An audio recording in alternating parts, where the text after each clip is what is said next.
Pengungsi di Gaza mengaku terkejut atas kemungkinan terhentinya operasi UNRWA karena lebih dari 10 negara pendonor menyetop bantuan. Padahal selama ini mereka dibantu oleh Badan PBB untuk pengungsi Palestina itu di tengah gempuran Israel selama lebih dari 3 bulan. Melansir Reuters pada Selasa 30 Januari, seorang pria Gaza yang menunggu di pusat distribusi Ahmed Al-Nahal menyebut penghentian pendanaan sama dengan hukuman mati terhadap para pengungsi. Ia mengingatkan jika pasokan bantuan terhenti, pengungsi Gaza akan mati kelaparan.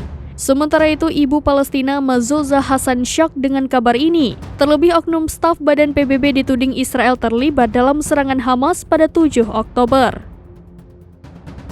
Hasan menekankan bahwa 85% penduduk Gaza kehilangan tempat tinggal akibat serangan militer Israel. Ribuan orang terpaksa mengungsi dan tak sedikit dari mereka yang memerlukan perawatan intensif. Perang Israel di Gaza telah mengubah Gaza ke dalam bencana kemanusiaan. Bagi sebagian besar dari 2,3 juta warga Palestina di Gaza, kehadiran UNRWA sangat penting bahkan sebelum perang berkecamuk pada 7 Oktober.